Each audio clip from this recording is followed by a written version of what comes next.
दोस्तों नमस्कार। अपने चैनल पे मैं विजय प्रकाश आपका हार्दिक स्वागत करता हूं। दोस्त, भारत का बजट 2023-24 आ चुका है। इस बजट में भी बहुत सारे बदलाव देखने को मिला। खासकर इस वजह से किसे फायदा होगा और किसे नुकसान हो सकता है, इस पे भी बात करेंगे हम। क्या कुछ विशेष बदलाव हुए हैं ये भी जानेंगे। पूरा वीडियो देखें, सब कुछ समझ आ जाएगा। पूरे बजट से खास उन्हीं बातों पर चर्चा करेंगे जो एक आम एवं ईमानदार नागरिक को जानना चाहिए। अगर बात करें इस सरकार की, तो ये इनका अंतिम पूर्ण बजट था, क्योंकि अगले बजट के तुरंत बाद चुनाव होने वाला है। अब अगली बार किस किस सरकार आएगी, या अगर भारतीय जनता पार्टी ही आएगी तो क्या क्या बदलाव होगा, ये तो बाद की बातें हैं। बस इतना समझिए कि ये इस सरकार का इस बार का अंतिम पूर्ण बजट है। सबसे पहले एक लाइन में समझिए कि बजट मतलब क्या। सरकार अपने आय और व्यय का लिखित विवरण इसमें करती है कि कहां कहां से पैसे आएंगे और कहां कहां खर्च होंगे। इस बार यानी बजट 2023-24 में मुख्य 7 पॉइंट्स पर खास ध्यान दिया गया है, जिसे सप्तऋषि कहा गया है, जिसमें inclusive development, reaching last mile, infrastructure and investment, unleashing potential, green growth, youth power and financial sector पर विशेष ध्यान दी गई है। दोस्त, अगर इन 7 पॉइंट्स को एक लाइन में समझना हो तो यह कहा जा सकता है कि देश की आंतरिक मजबूती एवं तैयारी तथा फाइनेंशियल मजबूती के साथ ही एक एक अंत्योदय या सभी वर्गों को मजबूत बनाने के लिए युवा वर्ग एवं ग्रीन ग्रोथ पर भी काम किया जाएगा। इस बार ग्रोथ रेट का टारगेट 6 से 6.8 तक रखा गया है।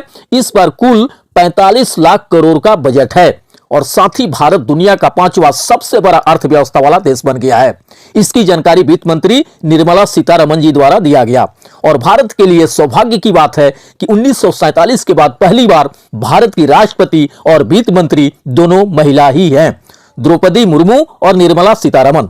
इसमें जो सबसे हाईलाइटेड पॉइंट है वो यही है कि अब 7 लाख रुपए तक सालाना कमाई करने वालों को नहीं देना होगा टैक्स। तो मध्य वर्गीय परिवार को कहीं ना कहीं फायदा जरूर मिला है इससे, लेकिन इसमें भी कई शर्तें हैं। स्पेशल टैक्स के ऊपर कभी बात करेंगे। मध्य वर्गीय परिवार तो इस बजट से खुश है। अब बात करते हैं गरीब यानी निम्न वर्गीय परिवार की। लेकिन इस पे चर्चा करने से पहले बता दें कि वित्त मंत्री निर्मला सीतारमण ने महिलाओं के लिए एक बड़ी अनाउंसमेंट की है। महिला बचत सम्मान योजना लॉन्च करने की बात कही है। उन्होंने कहा है कि इससे महिलाएं बचत के लिए प्रोत्साहित होंगी एवं इसके तहत 7.5% का सालाना ब्याज मिलेगा उन्हें। इस बजट से महिलाएं भी खुश हैं। किसानों की बात करें तो हमारे देश के अन्नदाता किसानों के लिए श्री अन्न योजना लॉन्च करने का ऐलान किया गया है। इसके तहत मोटे अनाज के उत्पादन को बढ़ावा दिया जाएगा।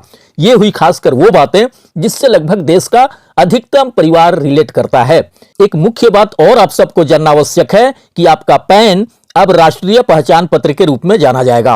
अब किसी भी संस्था में या कहीं भी पैन कार्ड को ही आपके मुख्य पहचान पत्र के रूप में इस्तेमाल किया जाएगा। मुझे पता है कि आप लोग ये भी जानना चाहते होंगे कि क्या क्या सस्ता या महंगा हुआ है।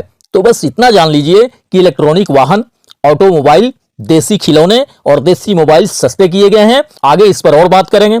अगर कंपनियों के लिए बात करें तो एमएसएमई या छोटे कंपनियों के पैसे बड़े कंपनियों द्वारा फंसा के रखे जाते थे, उन पे सख्त कानून लाया गया है। इन छोटे कंपनियों को भी फायदा होने वाला है इस बार। पशुपालन और डेयरी सेक्टर को बढ़ावा देने के लिए भी अच्छे कदम उठाए गए हैं। लगभग 4,500 करोड़ रुपयों का आवंटन उसके लिए किया गया है। कॉर्पोरेट जगत के लिए, बड़ी कंपनियों के लिए बहुत सारे बदलाव किए गए हैं। वैसे बहुत सारे लोगों को मैंने ये कहते हुए सुना कि इस बार भी घाटे का बजट लाया गया है। सरकार की आय से बहुत ज्यादा व्यय का टारगेट है। सरकार आखिर कहीं से इतना लोन तो लेगी ही। तो दोस्त, मैं आपको बता देना चाहता हूं कि अमेरिका जैसे डेवलप्ड कंट्री का भी बजट घाटे का ही बजट होता है। इसे अगर एक्सप्लेन करें तो विदेशों द्वारा या वर्ल्ड बैंक द्वारा सस्ती कीमत पर लोन मिलता है। अगर आप 100 रुपये लोन लेकर 107 रुपये कमा रहे हो और 101 रुपये लौटा रहे हो तो ये चालाकी कही जाएगी। 7% चूंकि ग्रोथ रेट का टारगेट रखा गया है, लेकिन थोड़ा सोचने का विषय सिर्फ यह है कि इस बजट में भी 10 लाख करोड़ रुपए लोन के ईएमआई को चुकाने के लिए रखा गया है। तो ये सोचने वाला विषय जरूर है, लेकिन ये सरकार और अर्थशास्त्रियों का मुद्दा है। आइए हम पहले ये जानते हैं कि क्या सस्ता या क्या महंगा हुआ है। Mobile phone, mobile camera lens, automobile, electric vehicles, lithium battery, LED TV, biogas से जुड़ी चीजें, प्रयोगशाला में निर्मित हीरे के आभूषण, ये सारी चीजें सस्ती हुई हैं। और सोना, प्लैटिनम, विदेशी चांदी, हीरे, सिगरेट, पीतल, विदेशी खिलौना, कपड़े, हीटिंग कॉइल्स, एक्सरे मशीन, ये सब महंगे हुए हैं। बाकी कोई खास परिवर्तन नहीं दिखा है। इनकम टैक्स के लिए राहत मिली है, उससे बहुत सारे लोग खुश हैं। लेकिन अगर मेरी राय माने तो भारत इसी सोच की वजह से थोड़ा पिछड़ जाता है। भारत के मात्र 2% लोग ही डायरेक्ट टैक्स पे करते हैं, जबकि अमेरिका में लगभग 80% लोग। हम सभी को, भारत के लोगों को, इनकम बढ़ाने वाला बजट चाहिए, जिस पर सरकारें लगातार सराहनीय कार्य करते आ रही हैं। बहुत हद तक हमारे देश में बहुत कुछ सुधर रहा है। इनकम बढ़ेगी तभी हम टैक्स पे करेंगे और प्राउड होगा कि देश के डेवलपमेंट में हम डायरेक्ट रूप से भागीदार हैं।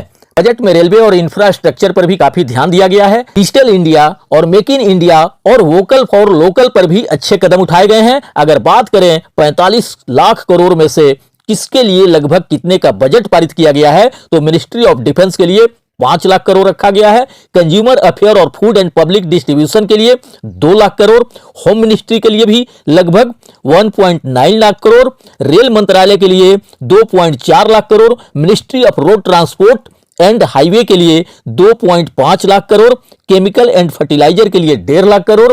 आज हर एक आम नागरिक के लिए इस बजट में क्या है, इस पर विशेष चर्चा किया मैंने। अगर देखा जाए तो लगभग सभी वर्गों के लिए सरकार का बजट ठीक ठाक है। और आपकी क्या राय है, कमेंट में जरूर बताएं। वीडियो को शेयर एंड लाइक भी करें। आपके उज्जवल भविष्य की कामनाओं के साथ मिलते हैं नेक्स्ट वीडियो में। थैंक यू दोस्त, धन्यवाद।